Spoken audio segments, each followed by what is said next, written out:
미 해군의 강력한 신형 장거리 대함미사일 LRASM, 그 장점과 단점은? 2019년 10월 28일 미 국방 전문 매체 National Interest. 시청자 여러분 안녕하십니까? 해외 기사와 함께 대한민국의 무기 체계를 점검해보는 KKMD 채널을 진행하고 있는 케빈입니다. 최근 대한민국의 항공모함 계획에 대한 동영상을 게재한 이후 미국이 개발한 최신 장거리 대함미사일 LRASM에 대해 궁금해하는 시청자들이 많았습니다. 마침 미국 국방 전문 매체 National Interest가 2019년 10월 28일에 LRASM에 대한 기사를 실었습니다. 왜 미국은 이 장거리 대함미사일을 개발하게 되었으며 실제적인 성능은 얼마나 되는지, 무엇이 장점이고 어떤 단점이 있는지를 비교적 상세하게 알 수 있는 기사였는데요.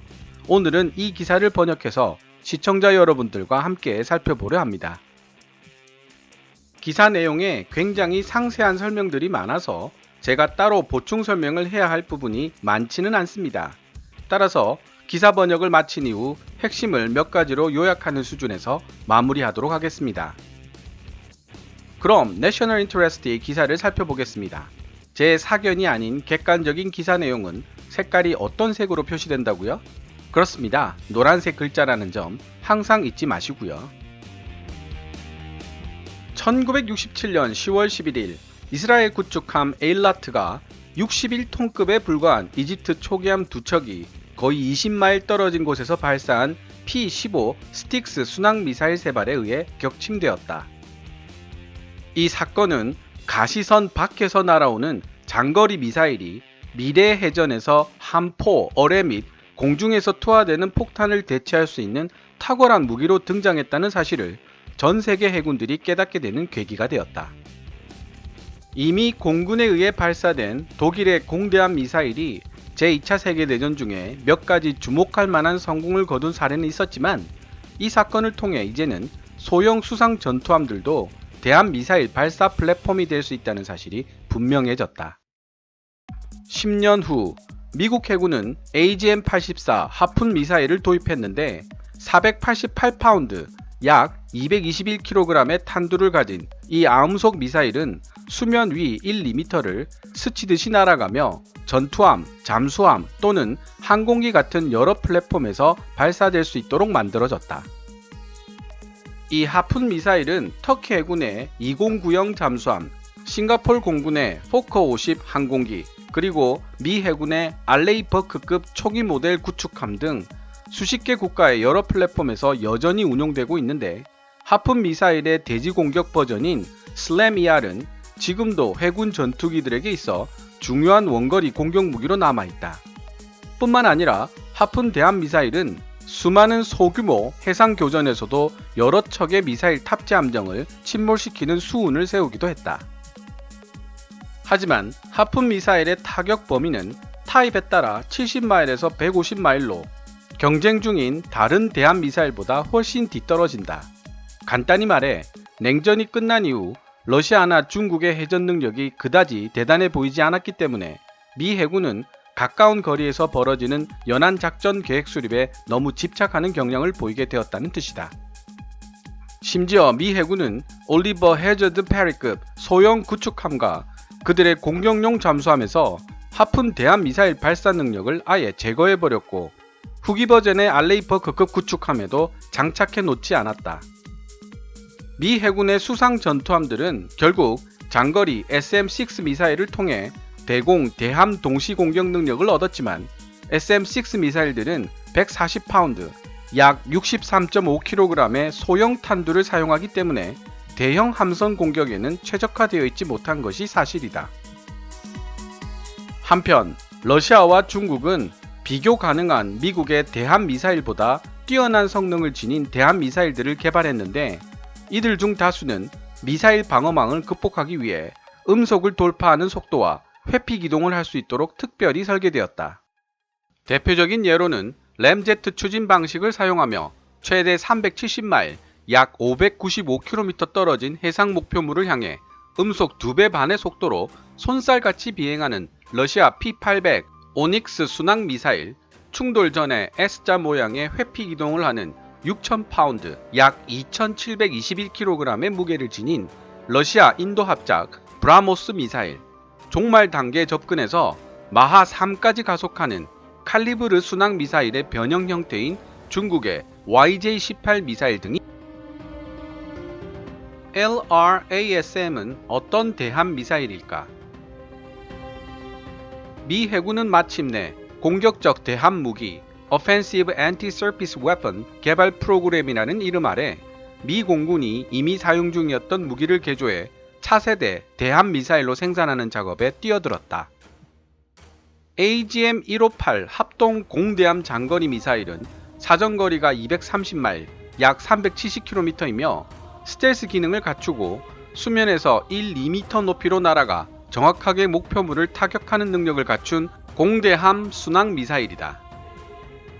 사정거리 확장형 AGM-158B의 경우 사정거리는 620마일, 약 998km까지 늘어나고 단거리형 AGM-158A 모델은 2018년 4월 4일 B-1B 폭격기 2대가 바르제 시리아 연구소에서 19발을 시험 발사하면서 실전에 대비했다. 록히드 마틴은 이에 멈추지 않고 대함미사일 AGM-158C 모델을 개발했는데 이 모델이 바로 미 해군이 편하게 장거리 대함미사일 LRASM으로 통칭하고 있는 미사일이다.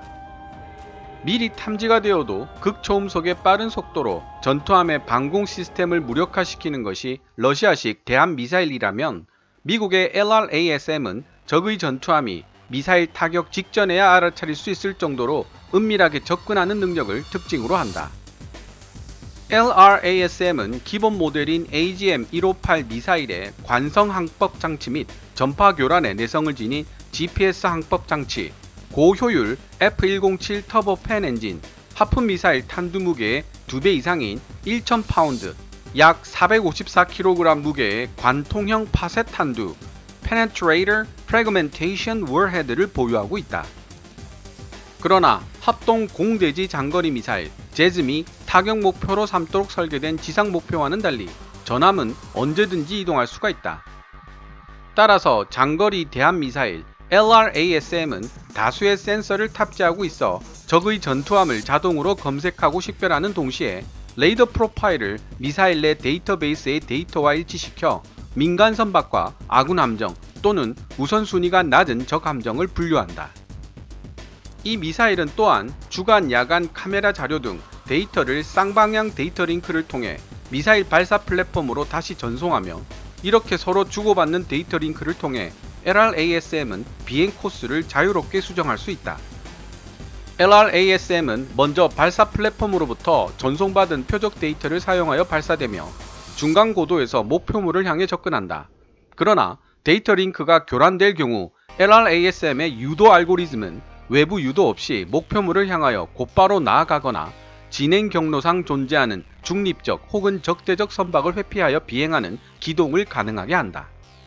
타격 대상과 적절한 사정거리에 진입하는 즉시 LRASM 미사일의 유도 권한은 유도 알고리즘에서 ESM (Electronic Support Measure라고 불리는 무선 주파수 센서 RFS로 이양된다. 목표물을 탐지하기 위해 자체 레이더를 사용하면 LRASM 자신의 위치를 노출시키는 결과를 불러오기 때문에 적 전투함의 레이더 신호를 목표로 삼아 그 어떤 레이더의 사용 없이 곧바로 은밀하게 날아간다. 즉 미사일 공격을 경고하기 위해 사방으로 뿌려지는 적 전투함의 레이더 신호를 반대로 역이용하는 것이다. 종말 단계에서 LRASM은 바다 표면 위로 낮게 하강하고 무선 주파수 센서는 적 전투함의 위치를 특정하여 조준하기에 충분한 정확도를 가진 적외선 센서로 LRASM의 유도 권한을 다시 양도하여 적의 피해를 극대화시킨다. 만약 여러 대의 LRASM이 같은 표적을 목표로 하는 경우 이들의 네트워크 소프트웨어는 종말 단계에 접어들었을 때 여러 기가 동시에 목표물에 대한 집단 공격을 시도할 수 있도록 도와주는데 그 결과 적 전투함의 근접 방어 병기 시스템에 과도한 부담이 가해지게 된다. 그 외에도 LRASM은 적의 방어 시스템을 무력화하기 위한 전자전 대응책도 보유하고 있다. 이 모든 시스템들은 최소 몇백 파운드 이상의 무게가 나가기 때문에 미사일의 전체 중량을 늘리게 되고 그 결과 LRASM의 사정거리에 영향을 미치게 된다. 어떤 정보원에 따르면 LRASM의 사정거리가 350마일, 약 560km까지 도달할 수 있다고 하지만 무게 증가로 인하여 실제적인 사정거리는 적어도 230마일, 약 370km 정도까지 감소된다고 보는 것이 일반적이다. AGM-158C LRASM은 2018년 공군 B-1B 폭격기와 함께 취역했다. 2019년에는 미 해군 항모 탑재기 FA-18EF 슈퍼호넷 전투기가 뒤를 이어 LRASM을 운용 중이며 향후 몇 년 후에는 발사 셀에 다양한 종류의 미사일을 장착할 수 있는 마크 41 수직 발사 시스템을 갖춘 순양함과 구축함들과 함께 취역할 예정이다. LRASM의 지대지 파생 모델에는 발사 후 분리되는 마크 114 로켓 부스터가 장착될 것이다. 미국에서 운용 중인 연안 전투함이나 차세대 호위함 FFGX처럼 마크 41 수직 발사대를 사용하지 않는 소형 호위함 크기의 전투함을 위해 록히드 마틴은 갑판에 탑재가 가능한 캐니스터 발사 버전을 개발 중이다. 단, 현재 미 해군은 LRASM의 지나치게 높은 가격 때문에 더 저렴하고 짧은 사거리의 노르웨이산 대한미사일 NSM을 대신 선택하여 이 역할을 맡기고 있는 중이다. LRASM이 가지고 있는 약점은? 전체적으로 장거리 대한미사일 LRASM은 미국 수상 전투함들의 타격력과 사정거리를 크게 향상시켜 줄 수 있으며 네트워킹 센서 데이터와 여러 종류의 발사 플랫폼을 통한 화력의 분산을 강조하는 분산 화력 Distributed Firepower라는 새로운 교리와도 잘 들어맞는다. 게다가 이 미사일의 이중 유도 시스템은 최신 기술의 정통한 상대와 맞서면서 발생할 수 있는 강력한 전자전 환경 속에서도 여전히 제 기능을 발휘할 수 있도록 큰 도움을 줄 것이다. 그러나 LRASM도 무적은 아니며 운용에 있어서 반드시 고려해야 할 몇 가지 주의사항이 있다. 장거리 미사일은 발사 플랫폼에 목표물 데이터를 계속 공급해 줄 수 있는 장거리 센서와 결합되었을 때만 최대 효과를 발휘할 수 있다. 하지만 그런 고성능 장거리 센서를 개발한다는 것은 절대 쉬운 일이 아니다. 다행히도 현재 개발 중인 신형 교전 협조 기술 New Cooperative Engagement Technology가 완성되면 센서 데이터를 네트워킹할 수 있는 F-35C 스텔스 전투기의 데이터 링크를 통해 LRASM을 장거리로 유도하는 전략을 펼칠 수 있다는 전망이 나오고 있다. 이 말은 반대로 해석하면 F-35처럼 스텔스로 적진 가까이 침투가 가능하면서도 네트워킹 능력이 뛰어난 플랫폼이 없다면 LRASM을 적진 깊숙이 장거리로 유도하기는 어렵다는 뜻이 됩니다. 두 번째 고려해야 할 사항은 스텔스 성능이 뛰어난 LRASM이 레이더 탐지를 회피하여 목표물의 대공 방어 시스템의 대응을 늦게까지 지연시킬 수는 있겠지만 아음속에 불과한 LRASM의 상대적으로 느린 속도는 시우스나 골키퍼 같은 근접 방어 병기 시스템에 손쉬운 먹잇감이 될 수도 있다는 것이다. 게다가 아음속인 LRASM은 PC 발산되는 열을 감소할 수 있도록 설계되었겠지만 그렇다고 해도 적외선을 완전히 감출 수는 없기에 빠른 속도로 추격해오는 열 추적 미사일에도 취약할 수밖에 없다. 마지막 문제점은 바로 가격이다. LRASM은 한 발에 약 300만 달러, 하나 35억의 가격이 책정되어 있으며 이것은 신형 하폰 미사일에 비해 2배 이상의 비용이 드는 고급 자산이라는 의미가 된다. 이렇게 비싼 가격은 실전에 배치되는 LRASM의 수를 제한할 수 있다. 실제로 미 해군은 467발의 LRASM을 획득하려고 예산을 신청했지만 오로지 23발의 LRASM만을 주문할 수 있었다. 개발을 진행하면서 록히드 마틴은 잠수함에서 발사할 수 있는 버전의 LRASM을 만드는 것도 연구해 왔었지만 수중 발포에 성공하기 위해서는 상당한 수정이 요구될 것이다. 연구 중인 또 다른 컨셉은 러시아 인도 합작인 브라모스 미사일과 유사한 램제트 추진 방식의 초음속 미사일 버전 LRASM-B로 아음속이었던 기존의 LRASM 미사일보다 근접 방어병기 시스템이 요격하기 어려울 수 있다. 미 공군과 마찬가지로 미 해군도 LRASM의 장거리 파생형에 관심이 있는 것으로 보이는데, 아마도 여분의 연료를 실을 수 있도록 미사일의 동체를 더 길게 늘리거나 탄두를 가볍게 하는 방식을 통해서 거리를 늘릴 것으로 예상된다. 비록 토마호크보다 훨씬 더 비싼 가격이 나오겠지만, 타격 범위가 넓어지면 지상 공격용 무기로서 LRASM이 보다 더 실용적일 수 있다. 하지만 현재 미 공군은 B-1 폭격기로부터 6차례, 특히 최근에는 3월 20일에 성공적으로 시험 발사에 성공한 AGM-158C를 운용하는 데 주력하고 있으며, 슈퍼 호넷에서 운영하는 첫 번째 정식 시험 발사가 올해 말로 예정되어 있다.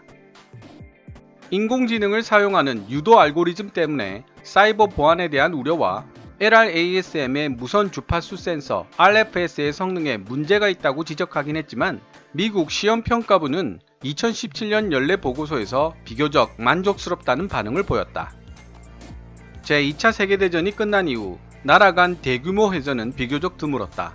바라건대 21세기에도 그런 대규모 해전은 일어나지 않아야 할 것이다. 그러나 중국이 가성비가 뛰어나고 강력한 타격력을 지녔으며 대항에서도 작전을 펼치는 것이 가능한 전투함으로 중국 해군력을 급속히 확장함에 따라 미 해군은 세계 최고라는 명성을 지키기 위해 지금까지 방치해왔던 함대함 공격 능력을 업그레이드하지 않을 수가 없게 될 것이다. 지금까지 미국 국방 전문 매체 내셔널 인터레스트가 2019년 10월 28일에 게재한 기사를 번역해 보았습니다. 미국의 신형 장거리 대함 미사일 LRASM은 사실상 미사일이라기보다는 자폭형 스텔스 무인 드론기에 가깝습니다. 발사 플랫폼과 양방향 데이터 통신을 하면서 최적의 침투 경로로 날아가는 이 미사일은 데이터 통신이 끊겨도 흔히 우리가 인공지능이라고 말하는 유도 알고리즘을 통해 단독으로 비행하는 것도 가능하다는 장점이 있습니다. 육해공 다양한 발사 플랫폼을 통해 발사가 가능하며 스텔스 기능이 뛰어난 데다 일체의 레이더 신호를 발산하지 않고 오히려 적의 레이더 신호를 분석해서 위치를 파악하는 미사일이기 때문에 적 함선이 발견했을 때는 이미 너무 늦었다 싶을 정도로 가까이 접근할 수 있는 대함 미사일이라는 장점도 있죠. 하지만 그런 LRASM에도 단점은 존재하는데요. 장점은 여러 사람들에 의해서 알려지고 있지만 단점은 언급이 되고 있지 않은 듯 합니다. 그래서 LRASM의 단점에 저는 주목해 봤습니다. 단점 첫 번째, LRASM이 뛰어난 유도 알고리즘, 인공지능을 보유하고 있다고는 하나 고정된 지상 목표물과는 달리 전투함은 빠른 속도로 이동이 가능하며 그 위치가 시시각각 변하게 됩니다. 인공지능만으로 이 모든 변수를 커버하기에는 분명 어려움이 있죠. 따라서 인간이 운용하는 발사 플랫폼과 LRASM 사이에 지속적인 데이터 링크가 필요한 경우가 많아지게 되는데, LRASM의 일반적인 유효 사정거리인 370km를 벗어나서 정확하게 작동 가능한 장거리 센서를 개발하는 일이 쉽지 않다는 것이 문제입니다. 따라서 미 해군은 함재기로 개발 중인 F-35C를 통해 이 문제를 해결하려 하고 있습니다. F-35의 가장 뛰어난 기능 중에 하나가 바로 데이터 링크 능력이니까요. 이는 달리 표현하면 F-35를 보유하지 못한 나라들에게는 LRASM이 빛 좋은 개살구가 될 수 있다는 뜻이기도 합니다. 단점 두 번째, LRASM의 속도는 아음속입니다. 러시아의 극초음속 대함 미사일에 비하면 느리다는 것입니다. 따라서 스텔스 기능을 통해 가까이 근접해 가더라도 느린 속도 때문에 발견되자마자 펠렁스나 골키퍼 같은 시우스 근접 방어병기 시스템에 의해 요격될 가능성이 큽니다. 이런 단점 때문에 미 해군은 여러 대의 LRASM을 동시에 발사하여 요격 가능성을 줄이거나 램제트 추진 방식의 극초음속 LRASM 파생 형태를 고려 중에 있죠. 전투기의 사례를 보면 보통 스피드와 스텔스는 반비례 관계에 있습니다. 같은 단발 엔진 전투기라도 F-35의 속도가 마하 1.2에서 1.5 정도인데 반해 F-16은 마하 2가 넘는 속도를 지니고 있다는 사실이 좋은 예입니다. 따라서 LRASM도 속도를 높이면 스텔스 성능이 떨어질 가능성이 매우 큽니다. 단점 세 번째, LRASM의 가격이 너무 비싸다는 점입니다. 기사 본문에서도 잘 정리되어 있지만 신형 하품 미사일 가격의 약 2배 정도의 고가로서 300만 달러, 하나로 35억 정도의 가격입니다. 세계 최고의 방위비 예산을 자랑하는 미 해군도 467발의 LRASM을 원했지만 오로지 23발의 LRASM만을 주문할 수 있었죠. 지금까지 미국의 신형 장거리 대한미사일에 대한 여러가지 정보를 알아보았습니다. 세상에 무적이란 있을 수가 없습니다.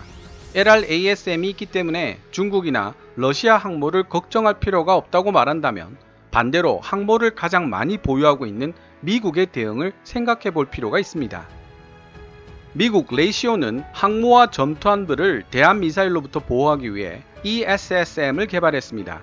최근에는 블록2로 업그레이드가 되면서 마하 4 이상의 속도로 비행하며 대한미사일을 요격합니다. 특히 A사 레이더와 연계되어 요격 능력이 뛰어나다는 평가를 받고 있죠. 블록2는 미국의 니미츠급과 제럴드 R 포드급 항모가 2020년부터 장착할 예정인 것으로 알려지고 있습니다. 오늘 준비한 내용은 여기까지입니다. 지금까지 시청해 주셔서 감사합니다. Kevin's Military Channel KKMD